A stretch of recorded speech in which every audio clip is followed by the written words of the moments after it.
Congratulations over there to you, Chris Brockman. Game 5 went to the Boston Celtics last night in Miami, Florida.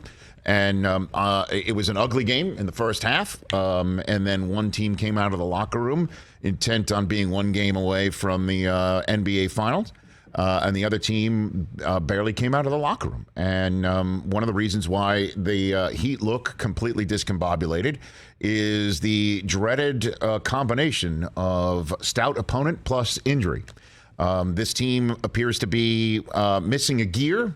And part of the reason is, I think, Tyler Hero getting injured and he's not playing. But the Boston Celtics taking advantage of all of that and neutralizing Jimmy Butler in a way that leaves the Miami Heat looking completely lost, completely discombobulated. And the combination of that defense with two superstar players, two of them. Two superstar players the Boston Celtics have. And Jayson Tatum, and man, Jaylen Brown is a superstar in this league. And that's the one part about the Boston Celtics that I think makes them so terrific and makes them a very, very deep threat. And to anybody that comes out of the West, certainly the Golden State Warriors, is not just the defense that they can provide and confuse and frustrate. My God, can they do that?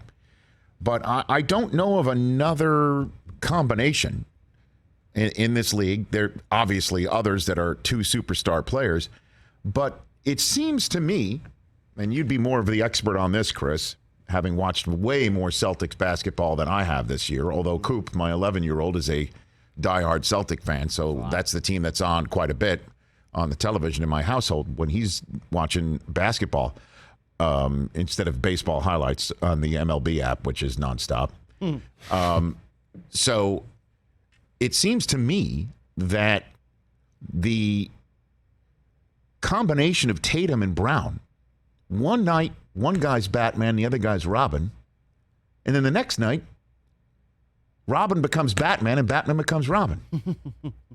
Or that can happen in various possessions, or that happens in various quarters. And neither guy seems to have the ego that might create a problem. Again, I'm not in that locker room, but it seems that the two J's, if you will, Jayson and Jaylen, don't really care who gets the most points or the most rebounds or the most assists on the night. And they also have a damn fast memory. You look at Tatum's stat line of 22, 12, and 9, an assist shy of a triple-double. Coming out of the locker room, anybody think that he had that possibility in the second half because he made one shot in the first? Yeah. Tatum and Brown didn't combine for more than double digits coming out of the locker room after that first half. The Heat did the job on the two J's, Jayson and Jaylen, and then both of them took off. And Al Horford with the fountain of youth, 35-year-old with the handle for an and one. And then both Williamses, one who could shoot from three and the other one who can block everything under the sun. When Time Lord is healthy, this team is in a different planet, and they're deep. There's like 3-4 guys that come off the bench that you, quite frankly, have never heard of, who can play defense, transition defense. Yeah, not just talking half court either. Yeah, Derek White had a nice night. That's the thing, Rich, that we've been talking about for the last couple of years in regards to Tatum and Brown, and that's part of the criticism is they don't make their teammates better. They're just looking out for their own shot. They're wing players, but are you really going to win a title with these guys as your cornerstone? Got to break up the Jays. It's been it was talked about this season when it was looking like it wasn't going to go this direction. They were the 11th seed in January, and now 5 wins from a title. 5 wins. And they look terrific, man. And they look great. Both ends of the floor.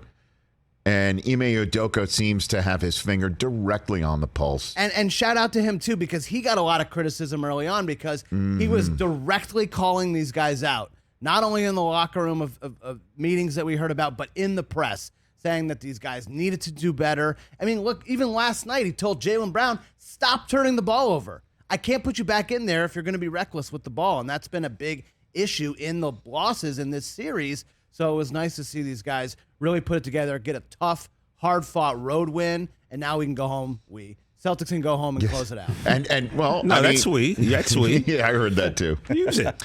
Hey, you watched all the way to the end. Thanks for that. Watch more right here.